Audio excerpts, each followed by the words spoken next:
Argentine superstar Lionel মেসিকে যখন Neymar সম্পর্কে জিজ্ঞেস করা হয়, তিনি বলেন, কোনো সন্দেহ ছাড়াই নেইমার জুনিয়র বিশ্বসেরা এবং আমি তাকে মন থেকে খুব পছন্দ করি।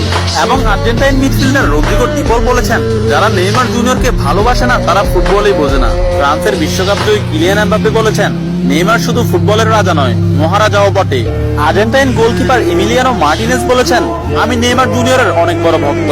আর্জেন্টাইন বিশ্বকাপ জয়ী তারকা ডিয়েগো ম্যারাডোনা বলেছেন, আগামী 10 বছরে 10 জন মেসি আসবে, কিন্তু আগামী 10,000 বছরেও একজন নেইমার আসবে না।